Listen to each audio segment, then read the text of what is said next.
Here today, listed with the standard time. So I want to welcome you guys. We're going to go ahead and get started. I'm Candace Tanner. I'm the president of the League of Women Voters of Northeast Tennessee, and we welcome you guys here today. So the League always has been, it started out and still is a nonpartisan organization. We don't support any political candidates or parties, but that does not mean that we are apolitical. We take very strong stances on several things. You're going to see some breaking news if you haven't already seen it here in a couple of slides. But we do research these policies and issues thoroughly and take stands on those. And we do encourage all of our participants, our individual members, to participate in the political process. This is the late breaking news if you haven't seen it. Thanks to you guys who are members, the League of Women Voters, the Ed Fund, was able to hire the ACLU as the law firm, and they were able to get a judgment from a federal court on a decisive ruling about the executive order on requiring citizenship papers to vote. So, yay! I think that's all Decisive ruling against having to show papers. Yeah, it's against having to show papers. Yes, okay, exactly. So the executive order was overturned. So this particular educational program, and I'm going to pause in a minute because there's only one person here today that we want to recognize on this one, but these educational programs that we've been bringing to you all years are supported by the Ed Fund. That's a 501c3. Some of our other efforts are actually supported through what we are, which is a 501c4. I want to take this opportunity to recognize Ramsey McGowan. If you'll stand. Ramsey and Dave Volrath have worked diligently all year long. It takes a lot of work to organize and to plan and to pull off these monthly educational. So I want to say a special thank you to Ramsey and Dave. So if you guys could applaud for that.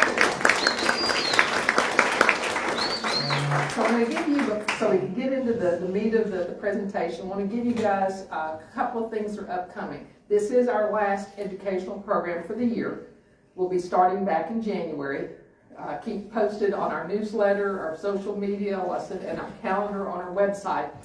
But there's a really interesting, roundtable coming up, sponsored by Ed Trust of Tennessee on December the 4th at the Langston Center from 2 to 4. We'll have a variety of policymakers, nonpartisans across the region that are going to be discussing the impact of some of the things going on in Nashville, and in Washington on what is happening right here in the Tri-Cities as far as education. So that's one. The League of Women Voters of Tennessee is a official co-sponsor, and we're helping to sort of host and get the word out, I guess, for the one here in Johnson City. They're going on across the state. But this is the one that you don't want to miss. We've also got a big day coming up tomorrow.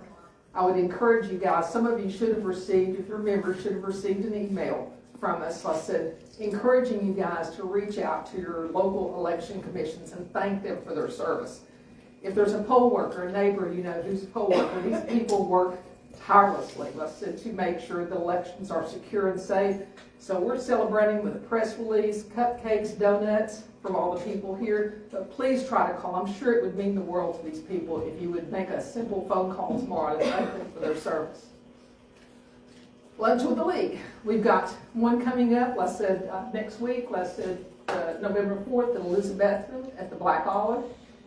Dave Volrath, you were supposed to, in the newsletter, RSVP to him, but if you didn't, it's okay. Just show up at 11:30.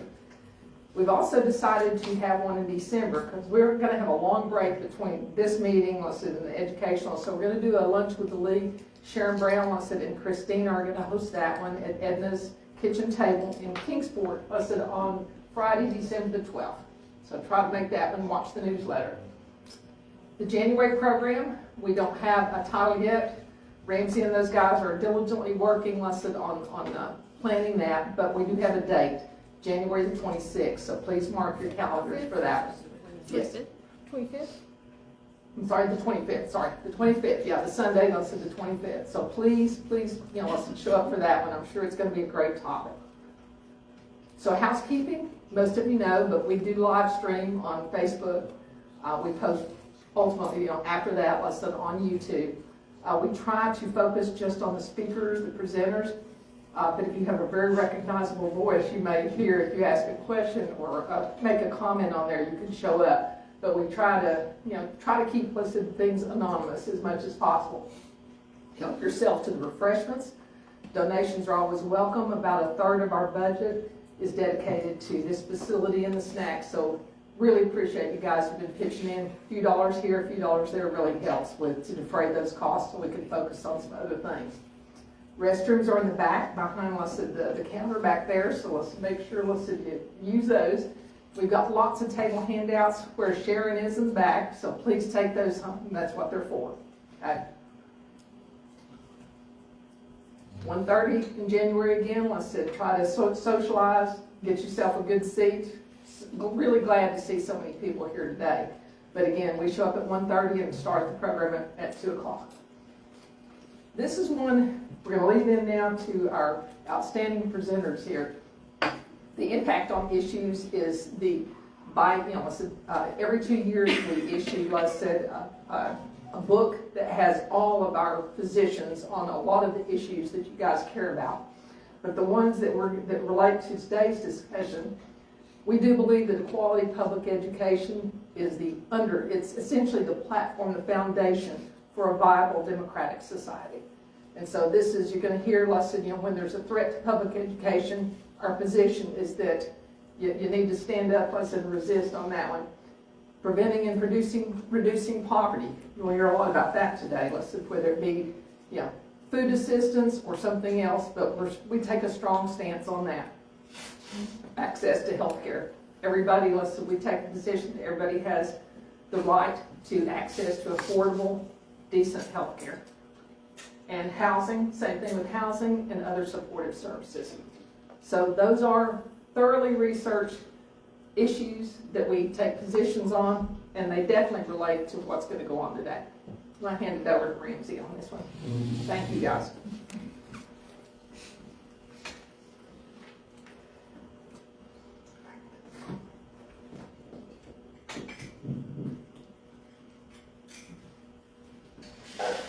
I'm just going to do a quick transition because we want to spend the majority of time on our program.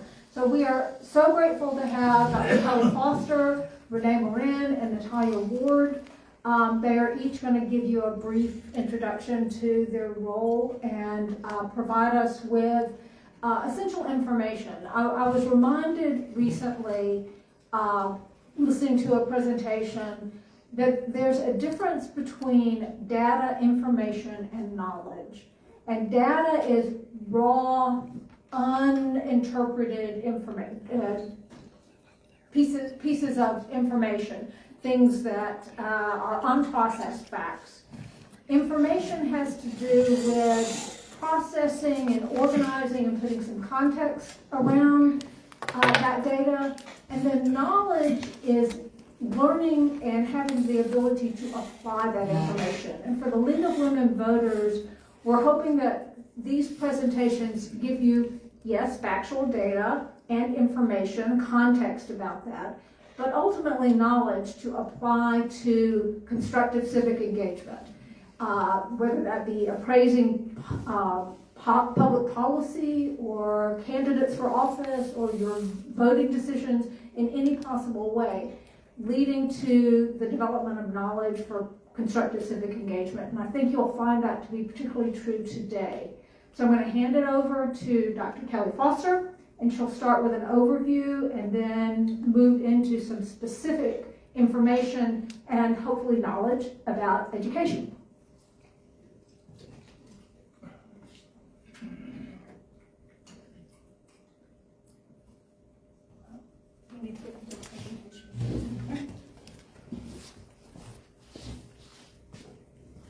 Okay. Can you guys hear me okay in the back?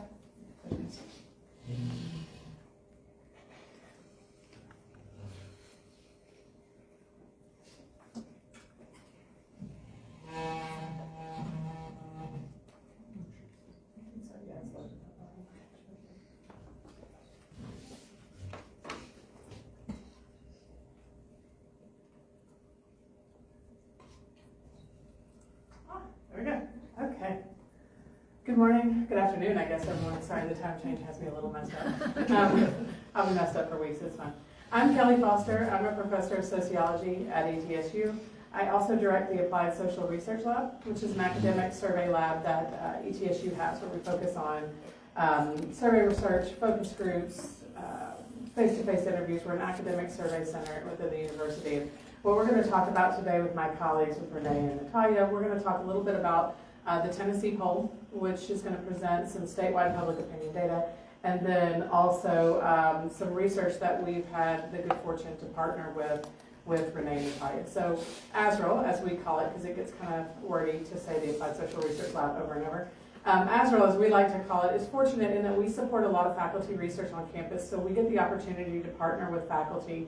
And so we have substantive experts that will come in that have a real interest in a certain area, and they need methodological support, whether that be for surveys or focus groups or whatnot. And then we're able to kind of bring in our expertise from our faculty to support that research. In one case was like this. And so I'm going to hopefully make this work. Okay, this is our agenda today. I'm going to give you some brief introductions and acknowledgments. We have a larger team that supported all of this.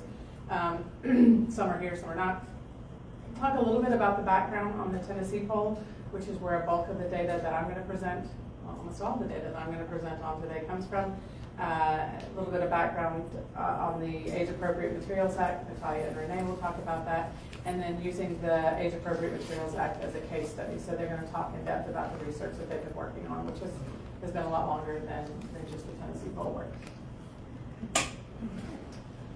So I wanted to offer some acknowledgments. We have a large team that's working across both studies. So we're presenting on the Tennessee poll, of course, and then their research study as well. As I mentioned, ASRL is a research facility. We have 4 faculty. They're not all listed on here, but we have 4 faculty. We have 2 professional staff, and we have something on the order of about 8 graduate students, give or take, depending on the year. But with this particular project, I wanted to acknowledge the faculty and staff that contributed to what you're going to see today. And so that means that they either created the graphics for me, or they took a lead on the press releases that went out, or some of the things like that. So I'm directly going to be presenting from our press releases today. And so because I didn't author all those, it would be inappropriate for me to stand up here and say, this is just my work. So Morgan Jones Kidd, who I always want to call Morgan Jones because I knew her before she got married. One of our professional staff, Rebecca Strasser as well.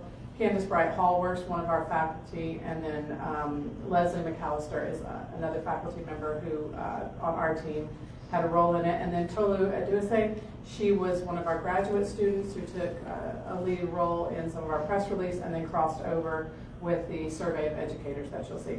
Amber Warren is part of their research team, is part of Natalia and Renee's research team with the qualitative interviews and the larger research study. I'd also like to acknowledge, because she's here, I'm so excited, Trina Paulus is one of our other faculty members of ASRL who does a lot of our qualitative work. As you can imagine with the Tennessee poll, it's just a statewide public opinion survey that's quantitative. There's not a lot of qualitative work, but Trina is wonderful in helping with that as well.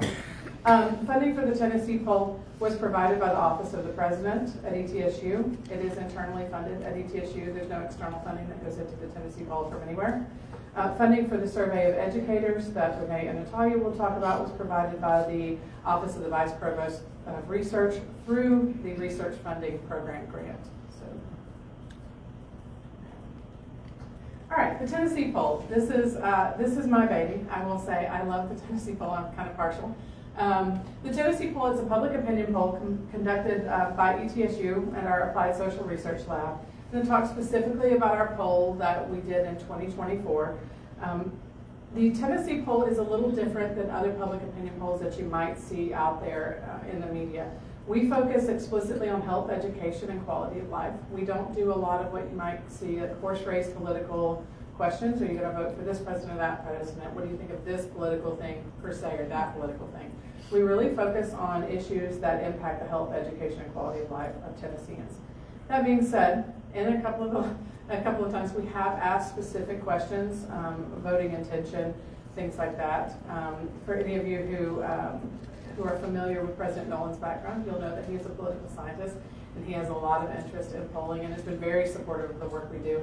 And on occasion, he has wanted to add some specific things in there to see how that might impact or might be able to add to the narrative or the information that's available to the state. So we have done that once or twice with consultation with a political scientist who specializes in voting and voting behavior, which is not me. So we're going to report on results from summer 2024. The poll surveyed 701 Tennesseans from July 10th to the 17th in 2024. This poll was different, and we changed our methodology a little bit. If there are any of you who are methodologists out there, our poll had traditionally been a telephone-only poll. Telephone response rates are falling, so our industry is really struggling to try and find ways to get people and to make sure that our response rates are good and our non-response bias is low. So for this poll, it was a telephone poll and also a text to web. So we split our sample up and we did a telephone survey. We tried to call people. If people didn't answer, they had the option to respond with a text to web for the survey. And it actually worked out really well for us. We had a very high response rate on text to web. Tennessee has pretty good coverage on cell phone rates and on internet saturation rates as well. Our margin of error for the data that I'm going to present as a whole for Tennessee is plus or minus 3.7%, if you're familiar with margin of error. If we look at subgroup analysis or talk anyway in subgroup analysis by demographics, that margin of error increases. All of that information is available on our website, which is etsu.edu/Tennessee poll. Our press releases are available there. Our margin of error, demographic breakdowns, anything you want to know is all available there. Okay, so what did we poll about in 2024? We asked about issues facing Tennesseans. In particular, we always start our poll with, what do you think is the biggest issue facing the USA? And what do you think is the biggest issue facing Tennessee? And is Tennessee off on the wrong direction or on the right track? These are pretty standard. Most state polls ask them, most federal polls ask them. We mimic that, and we've been tracking it in every poll that we've ever done. We ask about legislation and access to firearms. I'll say that all the topics that we asked about had some policy implication. And so we try very much to tie it to either policy or ongoing research at the university. So it's not something where one of us just gets a wild hair and decides we're going to ask something. We typically are following some sort of movement within the state, within the policy, or within our government, or we have researchers who are trying to do something and we some support that with access to the poll. So we asked about legislation and access to firearms. We asked about women's reproductive health. We asked about election integrity for obvious reasons last year. We asked about food insecurity. That's an important one because that's not measured very much at the state level in the ways that it needs to be. And then we asked about restriction and removal of library and classroom materials directly in relation to the Age Appropriate Materials Act. So I want to take a minute before I start showing the graphics. The graphics that you'll see are from the Tennessee poll, and they are directly taken from our press releases. So instead of creating new graphics for this presentation, we have, I think, six or seven press releases from this poll. I took the graphics directly from there. The reason for that is it has which poll they are and what release they are. So if you see something on there that speaks to you, that you want to know more about the data, feel free to take your phone or write it down. And you'll see on the bottom corner of each graphic, it'll say TN poll 6, press release 3, whatever, and it has the graphic number on the top. That way you can go back on our webpage and you can find the release, all the subsequent data that goes with it, so it kind of aligns you to it. What you'll notice though is that the figure numbers are out of order. Some will say figure 3, some will say figure 4, which drives me a little crazy, but that way you can go back directly to what press release it is if you want to see information. Okay, so our first question out the gate is, what's the biggest problem facing the USA? The biggest problem facing the USA last year, not surprising, most Tennesseans said the economy was the biggest problem. The economy, inflation, wages, jobs, expenses, and then followed by that was politics, political parties, the upcoming election, threat to democracy in the divided country. That was a really big issue coming in just behind the economy and inflation. And then immigration and border issues were the biggest issue. Not surprisingly, there were some differences by demographic groups here, as you would imagine that you would find. Here. If we ask the biggest problems facing the USA and we take a look at political affiliation, you can see there are some significant differences by political party. In particular, all Tennesseans are concerned with wage inflation and job and expenses. About 33% of Tennesseans list that as their first, but there's a difference there whether you're Democrat, Independent, or Republican. So 17% of Democrats said that economy was the biggest issue facing the USA. Excuse me. 37% of independents and 41% of Republicans.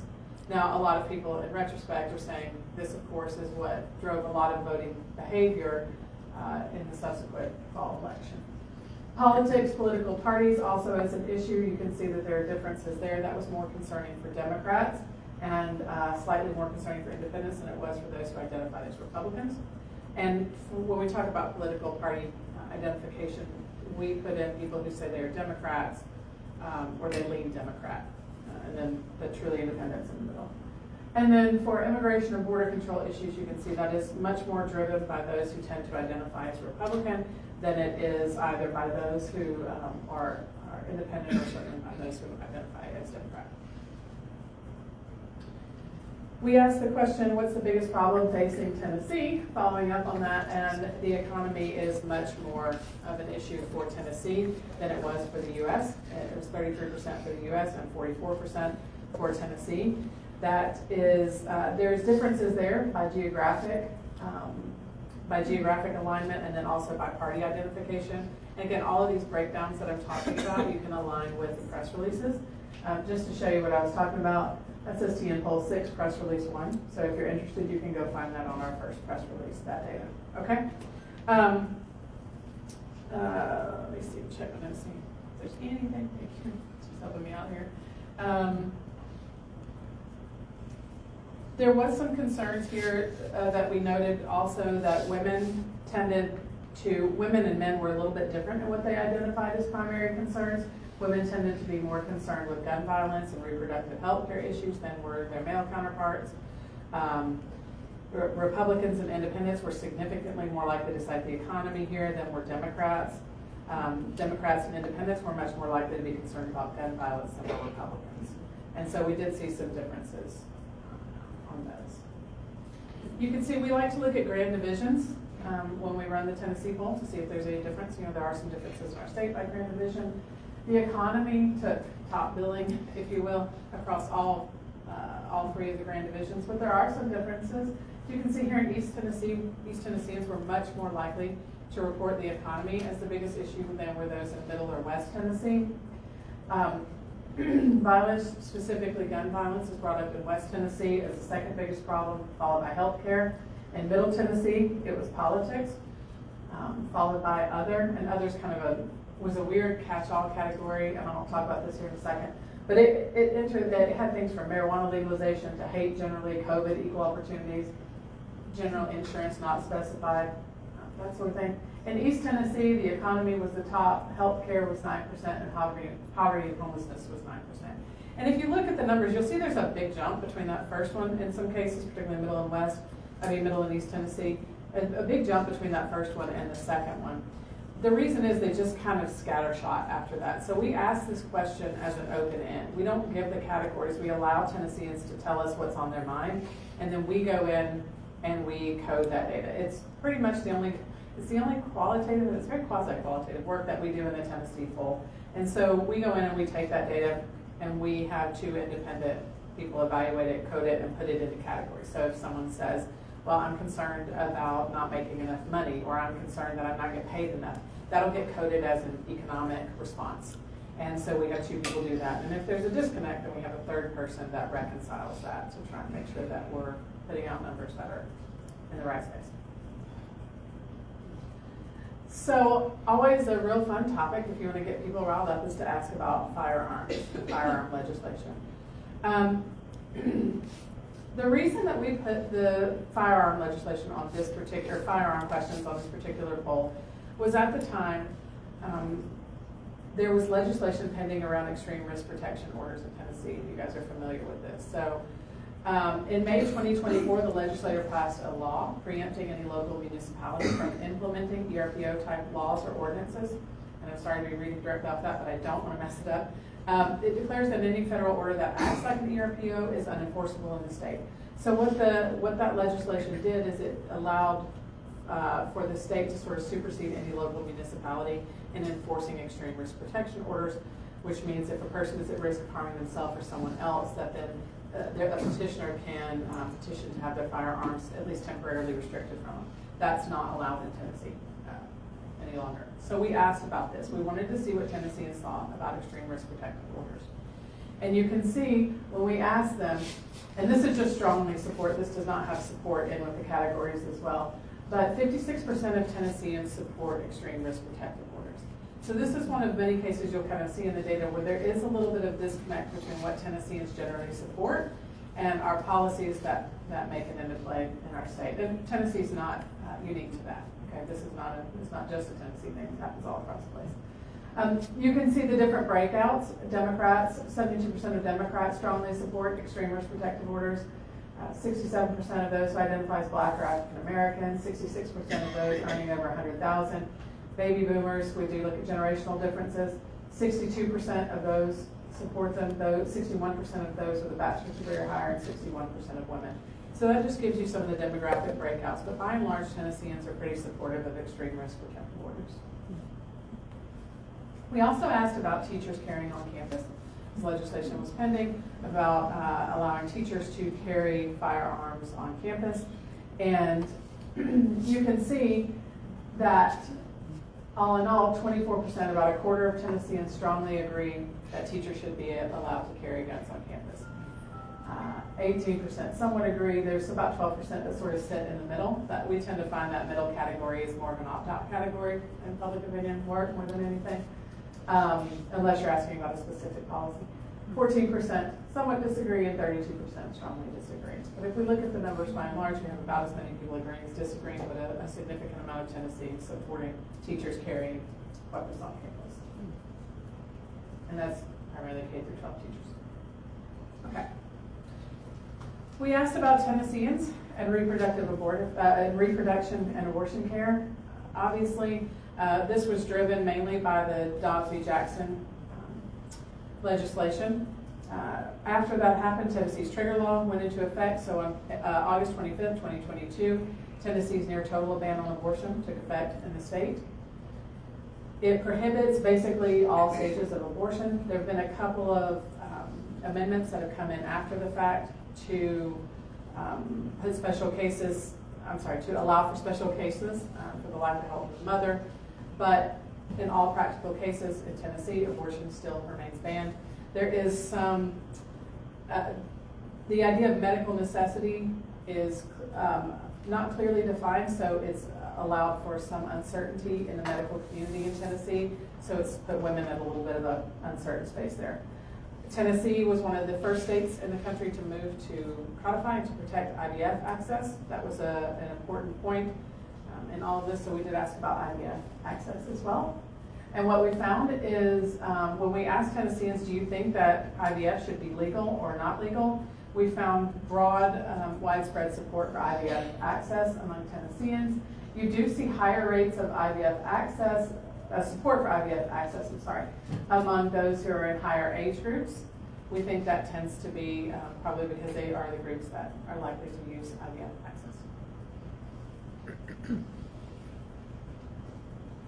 When we asked about abortion, the majority of Tennesseans, 41%, either strongly agree or agree, so that's 61% of Tennesseans agree that a range of safe, effective, and affordable methods of abortion care should be available to women in the community. And that's our exact question. A lot of the questions we use on the Tennessee poll are taken from national polls. So we don't just make up our own questions. We try the best that we can to use questions that are vetted for reliability and validity by other polls, and so that we can base our metrics and compare them to national metrics. But 61% of Tennesseans support access to abortion for Tennesseans. That's obviously another case where our policy and our Tennesseans' public opinion are at odds here.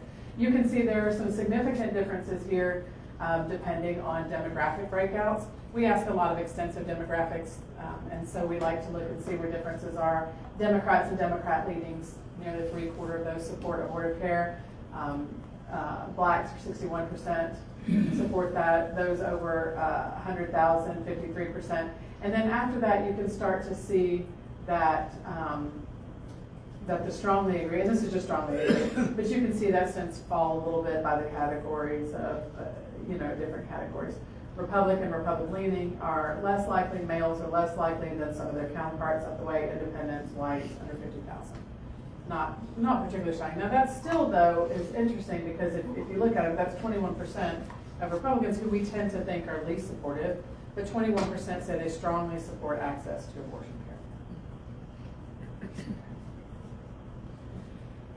care.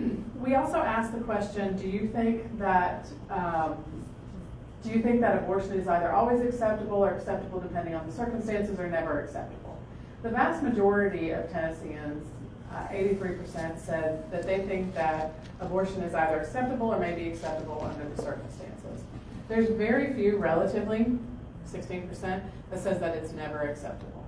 And so we did a lot of breakouts on this as well, but this is an interesting question.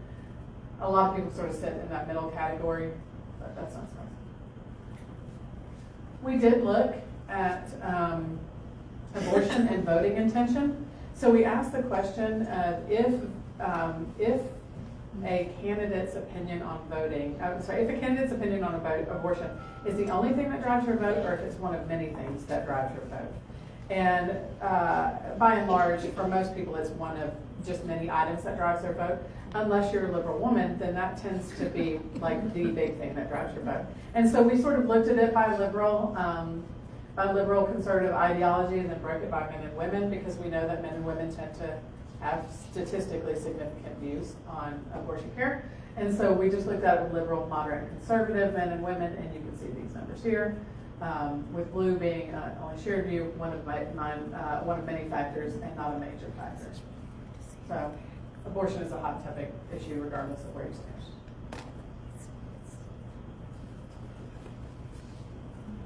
This was an interesting one. I will say, I said we don't do anything without reason. This was pending legislation in another state that would legally punish a woman for having an abortion.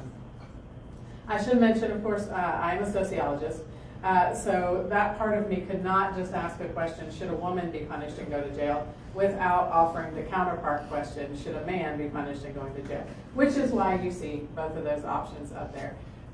Mainly because we wanted to see, if language makes any impact on people's idea, whether it's a woman going to jail or a man, is there a difference in who they assign blame to or who has responsibility, that sort of thing. So we ran this question. By and large, people don't support sending people to jail for an abortion. I mean, that's kind of the takeaway point there. 50% strongly disagree that a woman should be arrested or go to jail for having an abortion. Slightly less for a man, but there's really not a big statistically significant difference there. When we started, we run a lot of statistical tests on the data after we get it back. There are some statistically significant differences. Oddly enough, there's some levels of support for a man going to jail before a woman, but in some cases that may be just a little bit more of us, torturing the numbers than there actually being anything statistically, substantively important.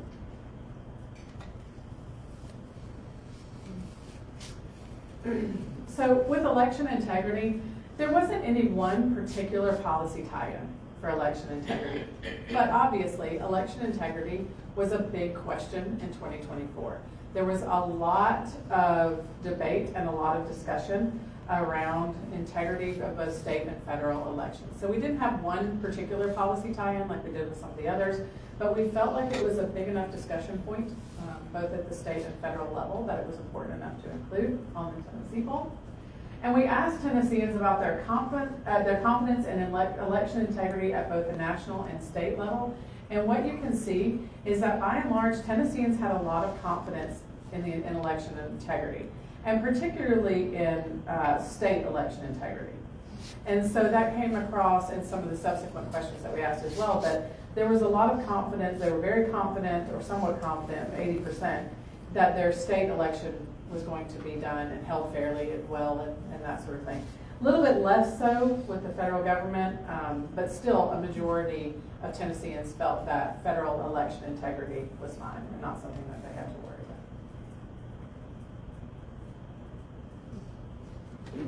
about. That's a lot. Yeah. So I'll just let you marinate in that for a second. Did I mention we love the numbers and we love the data? Our team that does graphics does a great job. Our professional staff that's working in Rebecca usually, who have to take the ideas that I want to present and make them actual graphics that we can put in a press release. I know this is a great idea. Let's do it this way. And they just, okay, and fill up on coffee or tea and try and make it work. Yeah, so we really kind of wanted to look at and see if there was anything that we could tease out for election integrity by some of the demographics that we know are important, looking at education and generational impacts, annual income, party affiliation, and political ideology. So you can see we did find some differences. Some of them are not terribly surprising if you just sort of follow kind of the mood and the news of the country. And so, yeah. Just wanted to show you that. I won't go over every data point because I'd like you guys not to want to strangle me. We were really interested in asking about food and food insecurity. What prompted us to put food insecurity on the poll really was us attending a professional conference where there was a woman from a news agency that said, we can't get enough information on state food insecurity. It's not being asked. We're asking at the federal level, which many of you who might follow food insecurity know that particular survey has been paused. And so she said, if any of you are conducting state polls, you need to put this on state polls because we don't have a good enough poll. So we did. There have been reduction and changes to the summer EBT programs in 2024 that sort of timed up with how we were collecting data. That was important to Tennesseans, but little data really existed at the national level, so we felt like this was important to further that conversation and have it available. As I mentioned, one of our goals is to have data for Tennesseans, but also to kind of bring the conversation to our legislators as well. What we found when we started looking at our food insecurity data is that 1 in 4 Tennesseans, 24%, reported going hungry in the previous 12 months due to lack of money for food. And that was in 2024. I think if we're looking at national trends, oh, yes, ma'am. What time frame was the Tennessee poll done in 2024? It was in July. We started in July of 2024. So it was pre-Helene. It was, yes. So you would expect, so even though East Tennessee at that time had not experienced Helene, then we were still saying that homelessness and poverty were higher priorities and concerns for us than other parts of the state. Mm-hmm. And so I would expect for that to dramatically increase post. Yes, so the question, was, since this was pre-Helene and we were already having concerns about homelessness and poverty and food and insecurity, would we expect this to increase? I would expect this to increase. We were following kind of national trends for concerns about the economy and some of the food insecurity, though I will say Tennessee was higher at food insecurity rates than we would have expected at this point. I think given what we know from rates of food increasing and some of the other threats to our food and safety support networks, that this data hasn't gotten any better since the year that we collected it. That's conjecture on my part. Obviously, I haven't collected this data recently, but I would anticipate that this certainly has not gotten better for the state, and probably not, as you mentioned, for East Tennessee post-Helene. Yeah. So one of the things that we uncovered when we looked at this data is that our most at-risk group in Tennessee are Tennesseans with children. And so those Tennesseans with children are twice as likely to report than those without. Tennesseans with children were twice as likely to report that they had to go without food in the previous 12 months than those who did not, and that was 39% compared to 17%. It was a big, significant impact. And what we found throughout was that families with children were much more vulnerable and much more at risk at every point of measurement. So we asked a series of questions. These are all national measurement questions. These are not questions that we designed. These were taken from national instruments. So we asked how often adults, and we just put the Tennessee instead of wherever they're at from the national instrument, but how often adults in Tennessee say the following statement: the food that I or we bought just didn't last, and we didn't have enough money to get more. And you can see that 31% of Tennesseans with kids say it's often true compared to 13% who say it's not. 35% say it's somewhat true, 26% say it without kids say that's somewhat true. So you can see right there, those are our two groups. The often or somewhat true are the ones who are experiencing some level of food insecurity in the past in the past 12 months, and those with kids are much more at risk than those without kids, though all Tennesseans are facing some level of food insecurity. And this is our 6th press release if you're interested in food insecurity. What was surprising to me was that I think we often think about food insecurity as being something that only happens at lower income rates, and that was not the case for us. What we found is that food insecurity for Tennesseans was present at all income brackets that we measured, even at those we would consider the higher income brackets, the greater than 100,000 household income bracket, even with children. So what you see here is those who are earning less than 50,000. This graphic shows the percent of residents who say that they can't afford to buy additional food if their food runs out. And so those less than 50,000 with kids, 43%. So very, very close to half of those who are under 50,000 say we don't have enough money to buy food when it runs out for the month, right? But as you move up the income brackets, that's still a pretty high amount. So those who are in 50 to 100,000, there's 30%, nearly 29. It was 29.4 if I remember. It was really close to 30%, but 29% say they can't afford to buy more food if it runs out. And even at 100,000, 13% of those earning more than $100,000 a year can't afford to get more food when it runs out. That's a really big number given the income bracket. And you can see the disparity between those with kids and without kids. And that's not to say that those without kids are any less important than those with. I don't mean to imply that at all. It's just when we're looking at what is the more vulnerable group, it is definitely children and families with children in the state of Tennessee.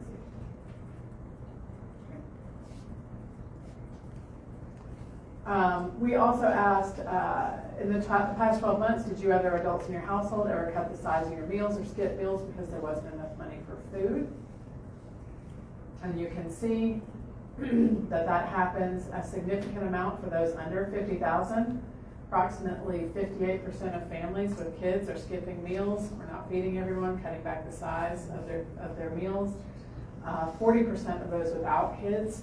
So if you let that sink in, 4 out of 10 Tennesseans, even without kids, are having to cut their meal sizes. In the 50 to 100,000 income bracket, it's still a majority of those with kids are having to make choices about their meal sizes and cut them back. So food insecurity is a big issue. Okay. We also asked in the last 12 months, did you ever eat less than you felt you should because there wasn't enough money for food? Looking at that again by income bracket, you can still see it is a problem across all income brackets for kids, but also those without kids.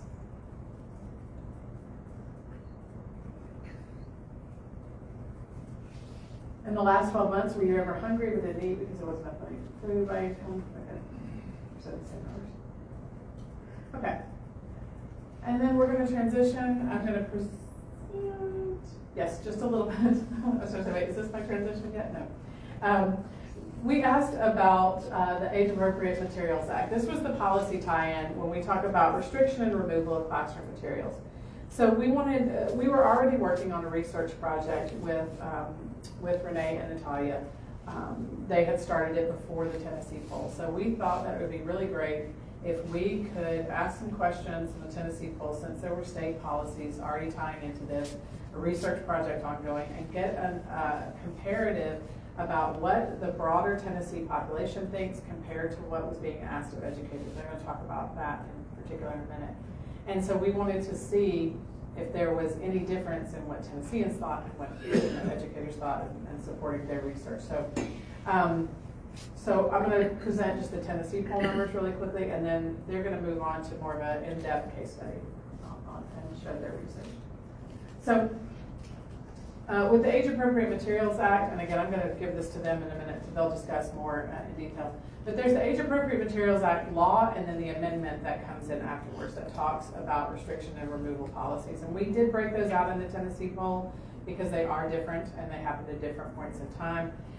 The law governs what can be managed within the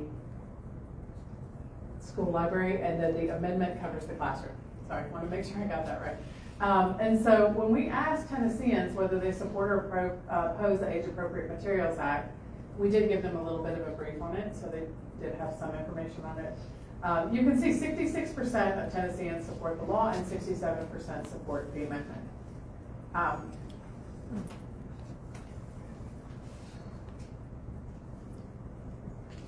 If we switch and sort of look at differences by education level, that kind of changes, but not so much that we fall at any point below a majority.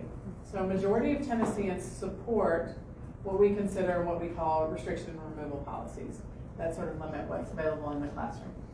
Just keep that in mind, because spoiler alert, it might be a little different than other things. I did want to note here, respondents who neither supported or opposed or didn't have any information were removed from the analysis. So those are the only people who have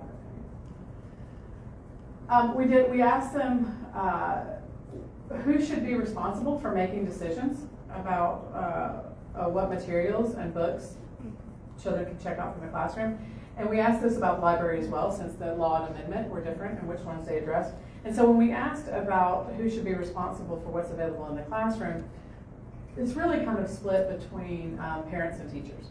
So with parents, really just right there with teachers. They edged them out ever so slightly by like 0.3 percentage point on it, but they're really neck and neck. And then comes library boards, librarians.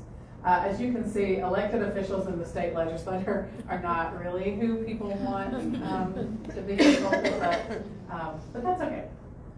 And so this is the classroom. And then we asked about the school library, and that shifts pretty significantly. So when we ask about the library, they think it should be parents. Okay, so if you go back, again, like here, so if we ask about the classroom, they think that parents and teachers should be making that decision. But when it goes to the library, it's not librarians and parents, it's parents. Wow. Which is interesting. And then teachers come in just slightly below librarians, and then we have library boards. There seems to be school boards, library boards, things like that in existence. Again, bringing up the bottom there are legislators and local that I'm picking, but you can see that people generally think this is something that should be handled with the parents in the school. Okay, I'm going to turn this over now. You're going to be I'm going to turn this over to Dr. Moran first. Let's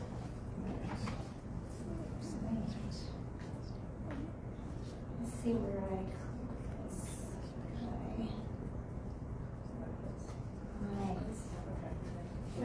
Right. Oh, I clicked. There's like this. Fix me. Fix me. Can you guys hear me? In the back? Yes. Okay. Thank you. All right. Getting instructions on all the equipment. So Kelly's about the numbers, we're about the words. So you'll see that difference here. But she gave this really great broad view at the state level, and what we're going to do is narrow in more like a case study at the classroom level, the teacher level, the student level. So hopefully y'all can get a good sense of what teachers told us about how they felt about this Age Appropriate Materials Act. Kelly really mentioned this, but just to reiterate, in 2022 is when the Age Appropriate Materials Act was passed, and it required all schools to make a list of all the books in their library. A subsequent amendment was to also have teachers list the books in their library.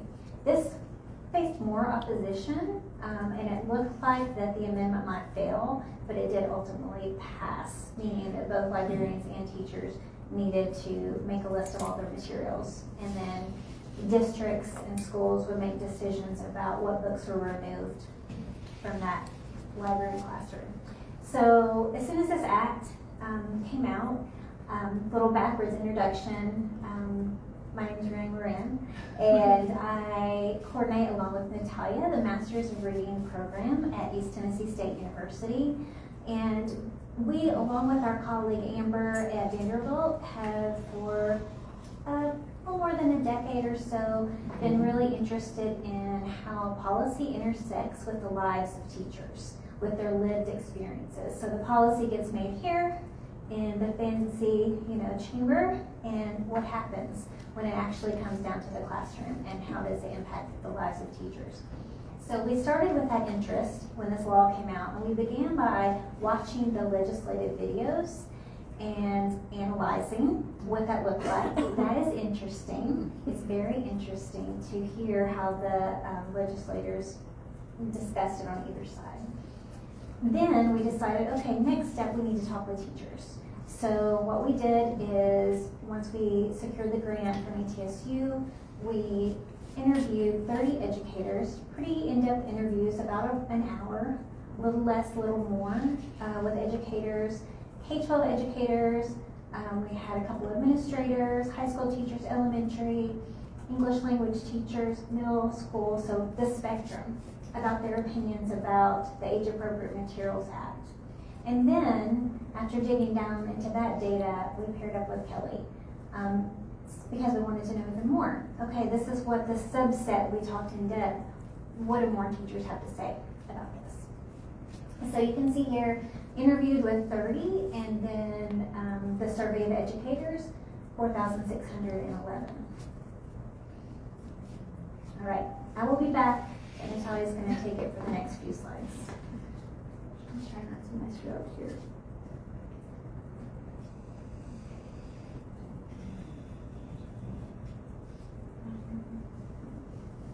You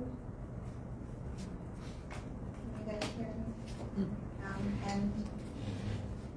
I guess I'll introduce myself. I'm Natalia Ward. I am an associate professor of literacy at ETSU. I work with Renee in our master's in reading program. Can you move the microphone up just a little bit? Okay. Closer to your mouth? Yeah. Okay, how about this? Better. I can even hear myself. Okay, is that better? All right, great. So the first thing we wanted to share with you, and Kelly already gave you a preview of what we found on the survey. The next few slides that Renee and I will talk about kind of combine what we found on the survey and the interviews. So you'll see quotes from teachers, you see a few numbers, but it's sort of a mix of numbers and words. But the first one we wanted to show is just a brief comparison of what we found in terms of support and opposition of the law from the Tennessee general public and Tennessee educators who took our survey. Now, this is not the whole set of educators in Tennessee, but it represents the opinion of over 4,000 teachers. The first thing you would notice is that fewer teachers supported the enactment of this law, in particular when it came to decision making in their classrooms. Another interesting thing that I think is kind of interesting to note, there was a 17 or 15% of teachers who took the survey who didn't care either way. Make sense of it as you wish, but it's there. So what does that mean? We'll have to think about it. So looking at our qualitative interviews and the qualitative responses on the survey that the teachers left, what Renee and I did, we took a lot of time sifting through the answers, thinking about what are the patterns and the themes that emerge from all of these educators. So the themes we'll present to you all today are not cherry-picked, but they are actual patterns that we discovered. The first thing that we found is that educators we surveyed and interviewed overwhelmingly support the idea of parents' rights and transparency in schools. We did not, and I don't think we interviewed a single educator out of 30 who said anything against parents or elected officials coming into their classroom to see what they were doing. Every single one of them said, "My door's open, come on in." So here are a few quotes just to kind of substantiate what I'm talking about. And you can see that not only they say, "You're welcome, come in," they said things like, "Transparency is always good," "There's nothing bad in my classroom," and of course parents have the right to come in, ask questions, and see what books are offered for classroom instruction. But if they want a particular book taken out and maybe have their child not engage with that material, they don't need to exert that on all students in the classroom.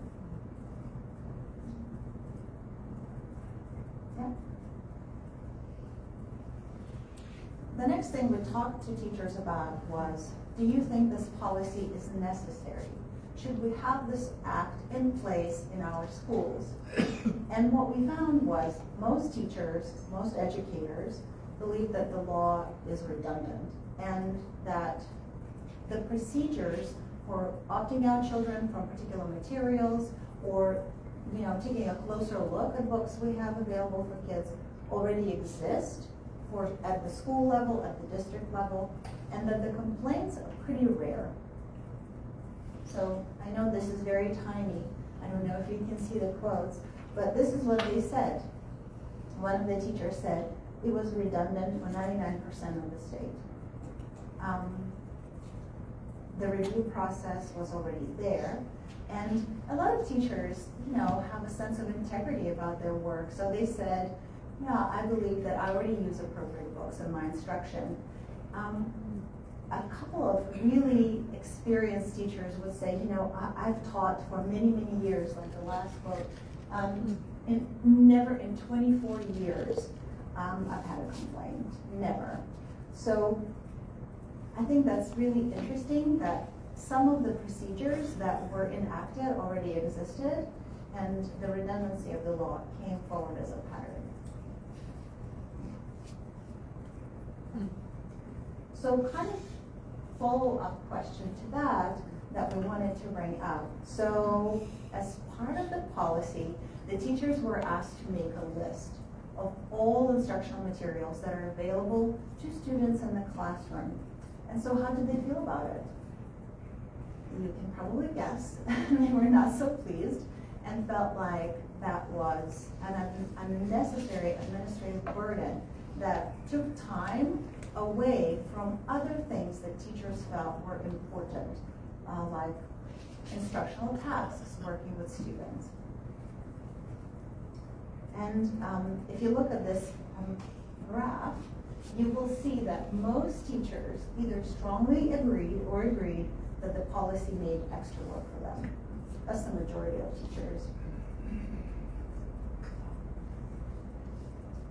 Here are a few quotes for you all. So this is what they say. First of all, a lot of them mentioned the fact that they didn't get any extra time or release time to do this work. So if they are required to make a list, they had to work after school hours or in the summer and do it on their own time. A lot of the teachers felt like this policy was an additional burden on their time, which is already stretched pretty thin.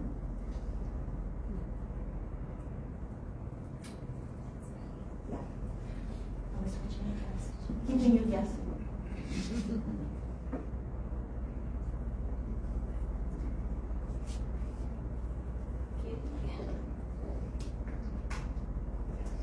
All right, can you hear me?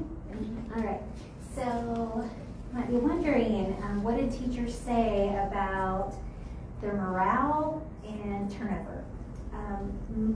Almost all the teachers, just a few did not agree, but most of them said the law negatively impacted teacher morale. They believed it was one in another long line of policies that have restricted their autonomy. They feel that the trust that they, especially the ones that have been teaching for a long time, that they believe they previously had been slowly stripped away, and they just said this policy was another one. A subset of teachers reported that there was an impact on teacher turnover, teacher attrition rates. So a few quotes here that you can see. Teachers talked about their voices being taken away from choosing books and questions, and while they are books and sorry, I got lost. From choosing books, and they said it questions our ability to determine what was right for our students. So while they believe that parents should know what's happening in their classroom, they did not think that parents should take control over what they saw as having expertise in, which is picking books and curriculum that's appropriate for the students in front of them. This kind of alludes to what I was saying before. It feels like a big, we don't trust you. They also pointed out that they felt that legislators did not have knowledge of classrooms and curriculum, and that it was a top-down policy from people who did not have knowledge about classrooms. And then just another quote here about morale. One teacher said, "Morale is already so low. I just got into this profession and I've really been excited to do it for so long. I'm already like, this is so not sustainable." So this teacher that we interviewed had been teaching less than 5 years. And she was already saying, "I'm looking to another career." Opposite end of the spectrum, this teacher had been teaching the last quote over 30 years.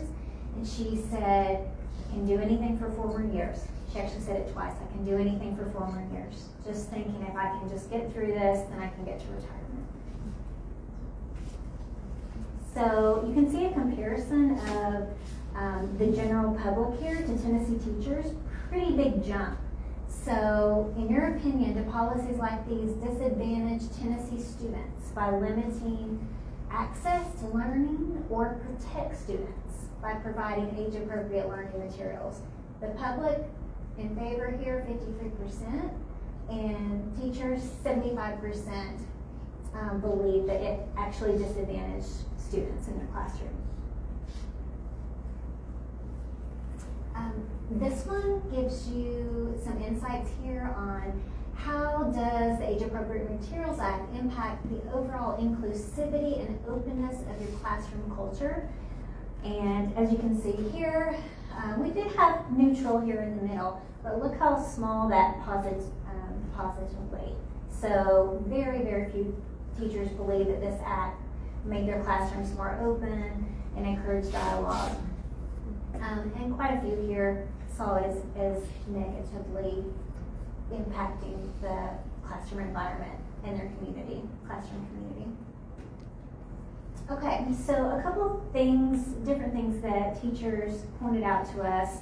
One of them had to do with, they saw a drop in student engagement after the law was enacted.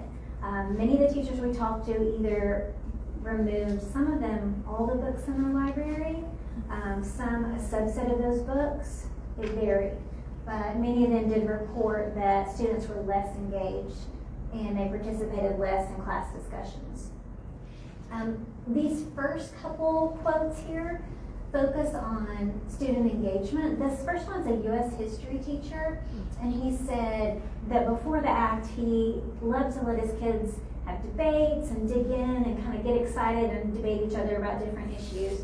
And he said now he feels like he has to tiptoe around controversial issues. And as a result, that sort of excitement, the debate has plummeted from students along with it. The second one also talks about negative impact on student engagement. And he said a lot of times students are asking about certain topics, wanting to get into those debates. And we had a few teachers indicate that they didn't respond at all. They didn't want someone, student going home and saying, "You talked about this," so they remained neutral. Then another part was that the texts were less engaging and less interesting, and teachers said, they don't want to read as much because they're kind of bored with the texts that have been chosen for them. And that some students themselves were hesitant to express ideas because they had heard that they were controversial topics. So we also looked at what the teachers said about student representation. So a lot of teachers talked about, I don't know if you've ever heard, probably not, it's a reading thing, the theory from Bishop about mirrors and windows using books. So mirrors is when I look into a book and I see somebody that looks like me, right? Maybe that's the way I look, the way I feel, the way my family looks. Mirrors or windows are when you look out into the world. So teachers talked about that they felt like there was less of that, and that certain groups of students and their families were no longer represented in the books they read. So these are a few quotes about this. This first quote is someone who was in a diverse student when they were in high school, and they reflected on their experience, and they said, "I was a kid in high school who never saw myself in a book. I never saw anybody that looked like me. It's a very lonely existence." So when I started teaching, that was my main thing. they're going to know that I see them as people and not just as students. And she felt like the law was negatively impacting that. Another teacher reported, they said, I just want my classroom to be a safe place for everybody. And she talked about how it was really upsetting to think about that some certain populations of her students, like minorities, might just not see themselves in text anymore. And she talked about how it saddened her. This last one also points to that, and this teacher talked about wide reading, like kids need to be exposed to a lot of different books, a lot of different perspectives. And they said it actively harms children by not letting them read wide varieties of books with a wide variety of perspectives. How are they ever supposed to be people that live in a world where there's a wide variety of perspectives?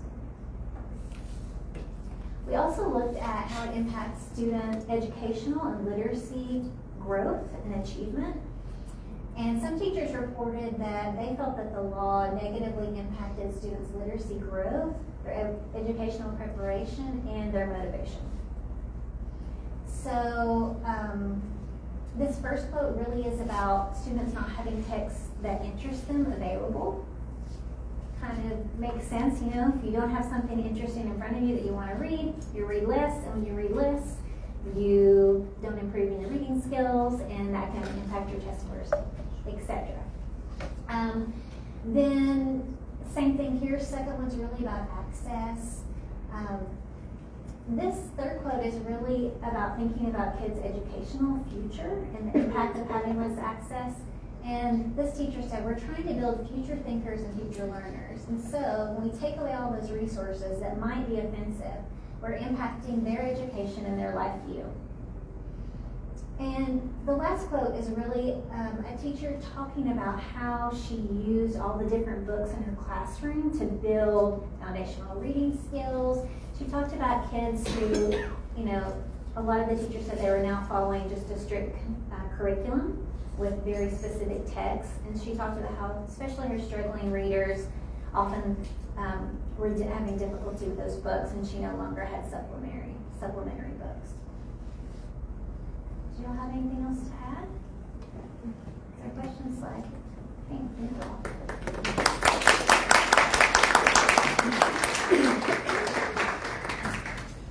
Hi, we know people want to ask questions, and we have trouble sometimes with the microphones. We're going to give it a try again. If you'll raise your hand, I'll be glad to bring the microphone to you. I would ask that you try to specify a question, not just make a comment, but let our experts share information and knowledge with us.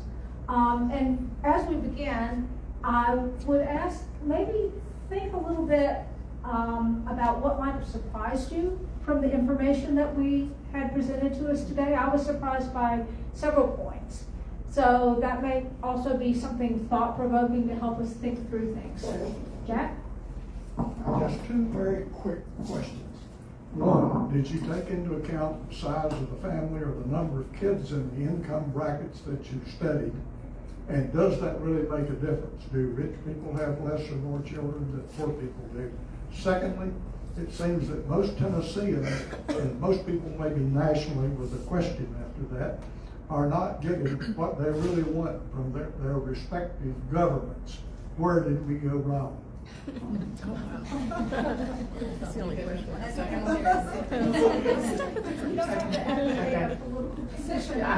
I have no intention of doing that because I like my job. So we do ask how many.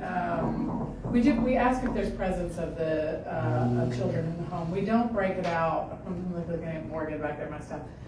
We don't break it out by number of children in this particular poll. So we don't break it out necessarily. I mean, we could do the analysis if rich people are having more children or poor people are having more children. We don't necessarily do that because there's no real, I don't think any real valid statistical reason for us to do that. But we do know that families with children broadly, we just lump them together, whether they have children under the age of 18 in the household, have primary custody in the household, and that's sort of how we did that analysis. Do you personally think that's a factor? I would have no idea without looking at the data. Okay. So, and I'm a data nerd, so I kind of will stick to that. Yeah. And I think to your second point, the only thing I will say is I think there is a disconnect in terms of what the general population wants and what we see present in our policies. I don't think that's unique to Tennessee, though I do think we tend to see it in some particular areas here with the things that we measure: health, education, and quality of life. So, yeah. Question here? Yeah, so I've got a question about this fantastic, thank you again for sharing this information, this body of work. So how does this get into the hands of our legislators? Let's say who are the people in Nashville, let's say who are making the policies. Are our local legislators reaching out to you? Are you guys reaching out to them? So how does this information for them to hopefully consider in the next session, how does it get to them? So I'll answer for me on the Tennessee poll, and then they can speak to their research.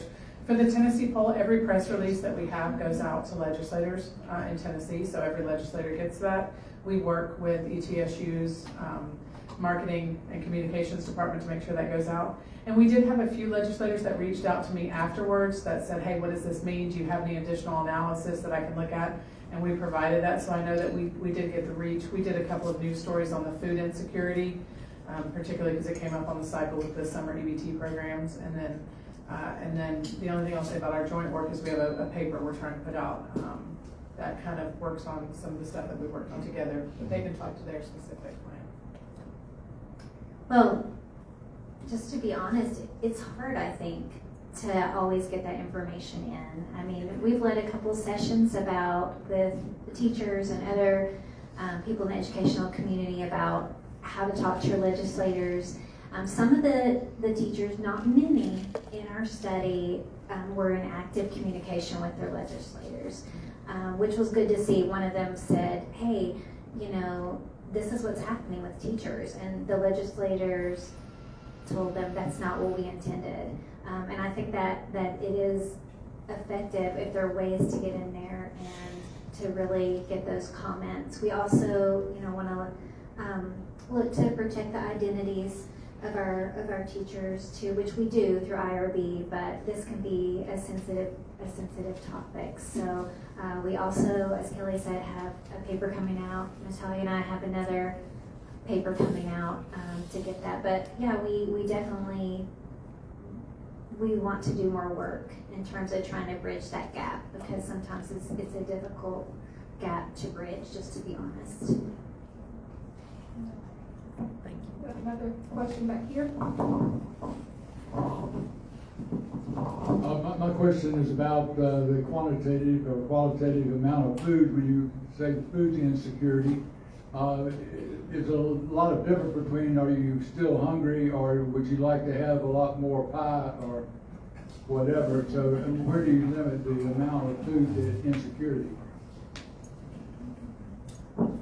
So we don't ask specific questions about amount of food. The questions are structured such that it's meant to be more generally applicable. And like I said, this is a national instrument that's been used nationally for a number of years, and state governments that state polling entities will tend to replicate. So it'll say, were you able, the questions, there's a whole battery of them, but it'll say things like, when you ran out of food, were you able to buy more if you needed it? Did you have enough money at the end of the month for food? Are you cutting your meals short so that your kids can eat? Different things like that. So that's structured more on a broad base. Are you restricting your food, or do you not have enough, instead of focusing on a quantity measurement per se? Here's one more. Hi, thank you for all this wonderful information. The first question I have is, maybe I missed this, but over what time period did you collect this data? And my second question is, did you look at vouchers at all?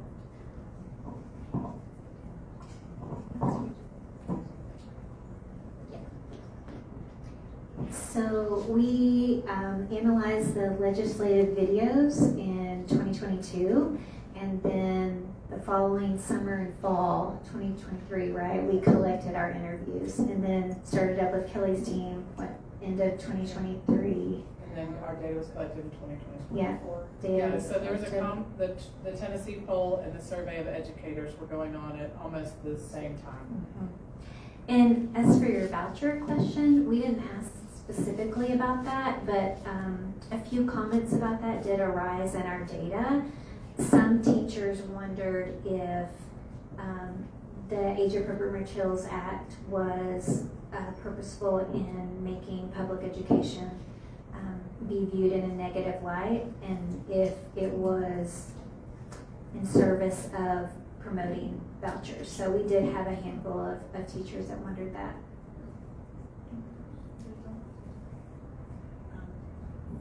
Another policy we actually also talked to teachers about was the third grade retention policy. We are not talking about it today, but if maybe some other time we can talk about third grade retention. That was the other policy we talked to them about. Yeah. Yeah. They were holding students back if they didn't get certain positions. I was curious where Tennessee as a state ranks among the whole United States in food, not having enough food. I mean, where do we rank? Is this common, particularly in the South? I don't think it is. So I don't have that number. I could look it up and I could get you that information. If you want to give me your contact information, I'd be happy to. I'm not positive. I know at the time that we fielded it, Tennessee was showing higher rates of food insecurity than what we were seeing nationally. That was not surprising given what some of our poverty rates look like, and the two are so highly correlated. So I'm not sure what it looks like at present, but I can get that information and get it to you if you like it. I just wanted to make a comment. I think the work that you're doing is incredibly important. I also just wanted to ask, how do you plan to survey, assimilate, and analyze information on a faster basis, considering the massive pace of change and the fact that voters need to be informed about these opinions and patterns before they go to the ballot box? So is there a push to begin to use social media for that gathering of information and, not have it take a period of years? So thank you for your question. I think polls like the Tennessee poll, and states have their counterpart polls all over, they're so important for doing just what you said. They are also extremely expensive.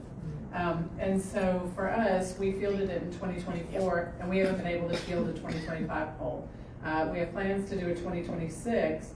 I would, in an ideal world, we would be fielding them quarterly, right?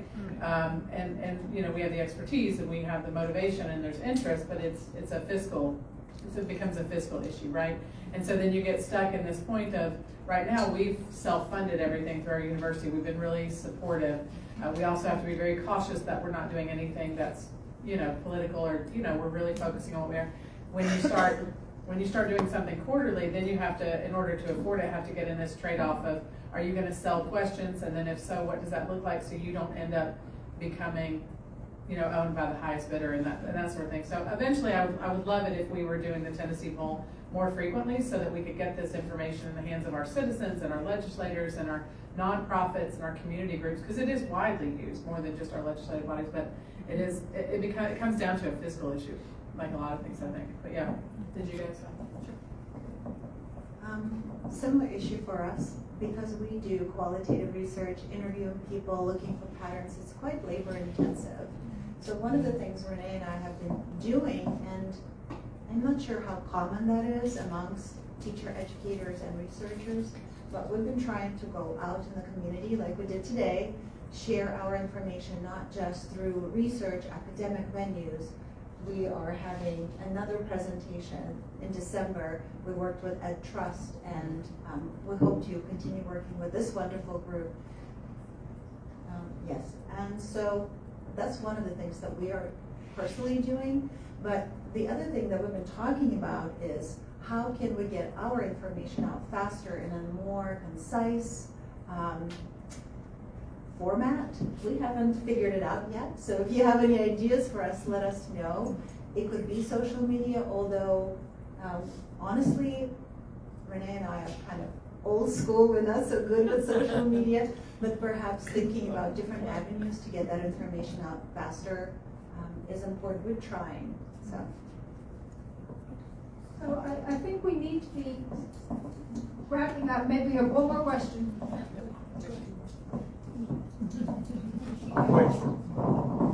Do you know if our local representatives come to you for information? That has not been my experience. No, that has not happened yet for us either. Last question. I was curious on the food insecurity questions, if there was further breakdown on types of food accessed or quality of food accessed in the larger data set or in your work? No, the questions asked don't break down like that. But there are additional questions on the food insecurity module. So if you go to our website and look at, like I said, I think it's the 6th press release, you can see there's an extra tab on there that says additional analysis, and you can pull that up, and it's got all the questions we asked, exactly how we asked them, and it'll show all Tennesseans and then different breakdowns and things like that. So. What is that website again? It is, sorry, I'm getting kind of button clicky. It's ETSU, www.etsu.edu/T, is it Tennessee? N, is it Tennessee? Poll, P-O-L-L-T-N, poll. And we will put that link in our newsletter recap of this program. So you should be able to, if you lose your notes or something, we'll try to make sure everybody gets it. So thank you. I want to thank everyone for attending, asking thoughtful questions, participating. I want to especially thank our presenters for providing information that's useful, not just information, but knowledge we can apply, and offering some thought-provoking items as well. We really appreciate it, and I'm grateful for you for being here today. Thank you.